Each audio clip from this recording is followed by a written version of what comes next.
Today is November 25th. It's first thing in the morning. I'm sitting around here thinking about whether I should do a Thanksgiving message or not. People, you get enough of them. But given them the first line descendant of Squanto, the Indian who hosted the dinner, unlike what Honest Abe and the history books have said over the years, I figured I'd say something and make it a little different this year. Happy Thanksgiving. Let's get that out of the way. I'm sitting here in my SRO with everything ripped off from me because I'm an Indian. That's how they treat me. Take everything, including the land. And they deny I am, too, so that really helps. You know, it's because of my semi-pale face stuff, or mostly pale face, whatever you want to call it. I wanted to say that I think it'd be important for you to look at, on the 400th anniversary of the arrival of the Pilgrims next month, the Thanksgiving from the perspective of the current environment, which is ridiculous. It's the 400th anniversary. We have Joe Biden, who sat next to the Indian Treaty Room for 8 years when in his office next to the White House, overlooking what's now my lawn, I guess. If I believe the messages I get about I bought it and turned it into a reservation through third parties. I do believe that. I'm wondering if he's going to, give his king a call, follow protocol, like diplomatic stuff, real diplomatic stuff, or maybe Kerry will, that worthless pretend senator, and then, real Secretary of State who got snookered by the Iranians, and a few other people. Now he wants to get snookered by the Europeans and climate change idiocy, without any contact with the king, who's also the 5-star. Hi, how you doing? I don't look it, do I? So therefore we can treat me like I'm an idiot. I wrote an essay. First, I'm going to show you the essay I wrote to the Mayflower Society. First was in 2000, again in 2001. I might have sent it in 2002, but I kind of gave up on them. So they weren't really there. They're just a bunch of trolls pretending to be descended from the Mayflower settlers. So here's the essay that I wrote. You can read it if you want. I just put it online for reference.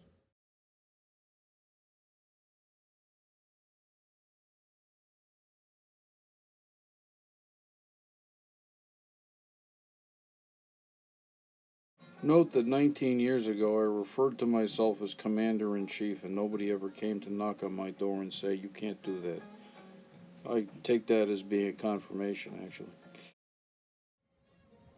If you want a dramatic reading of it, I suggest that you get Obama to append it to his recent, was it 29 hours, 92 hours of talking about himself in his new book, another biography, autobiography. Man, he didn't do that much that was really, useful as far as I'm concerned.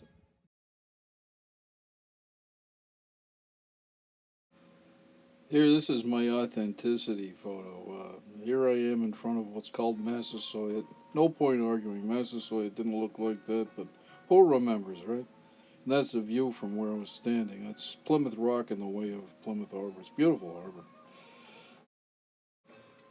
And here's this year's essay. I figured it needed to be written. This is not the 400th anniversary of Thanksgiving, that's next year, but this year is the arrival of the Pilgrims.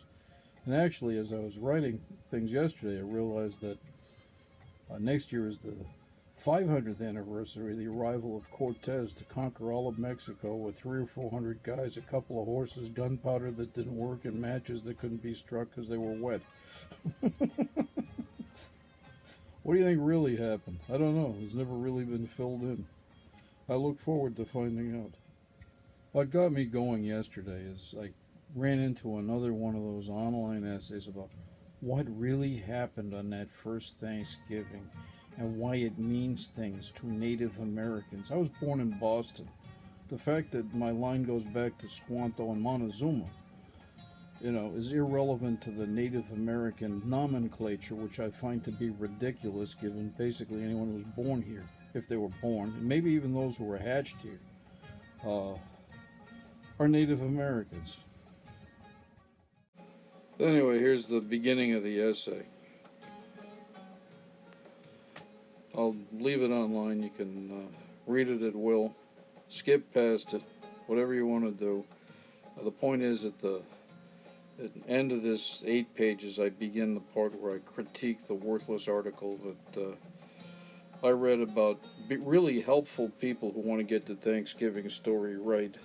You know, the witless Chuck act with a funny name, or actually it's a funny name, Aaron Dio, and God is wrong.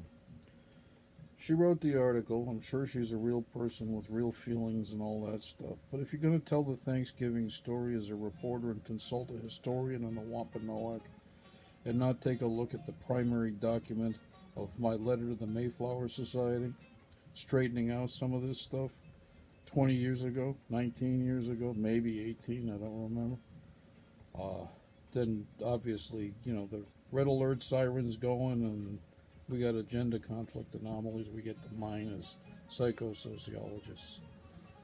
And given everybody's familiar with this story, doesn't have to learn a whole lot of stuff about the name, the places, and the rest of it, and maybe even went and saw the Mayflower and that worthless rock uh, in this lifetime, or another lifetime, which is crazy and doesn't count, then you have a basis of understanding some of the mechanics of how it is we do forensic psychosocial historiography. So I wrote it in part for that, and in part to show counterintelligence people how you set up a test for honesty. It's sometimes you're handed a gift, and this 400th anniversary coinciding with Nice Joe and his new diplomatic staff being announced yesterday, as somebody in headquarters decided to play on my music player the theme from The Entertainer, you know. Da da da da da da da da da da da da da da da. You know, it's kind of trite. It's music to arrest people by, but that's what happened. I kid you not. Have a nice day and have a good holiday. Even though the losers are trying to wreck it for everybody this year. The Grinch governors who stole Christmas. Bunch of communists. Or acting like communists. We'll find out, won't we? And here's my Columbo act. One more thing. Gotta get past the censors these days, so there's other stuff I probably could have said but didn't. Again, have a happy holiday. Oh, one more thing.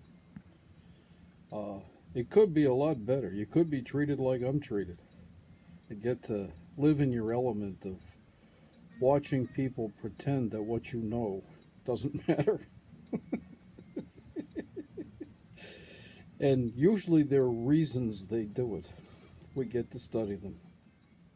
And actually, the Grinch governors, I think the Grinch would be offended at anyone else being a Grinch, but they stole Thanksgiving, not Christmas. I decided to leave it because, well, you got to leave mistakes around so that morons can cling to only that and skip everything else that's important.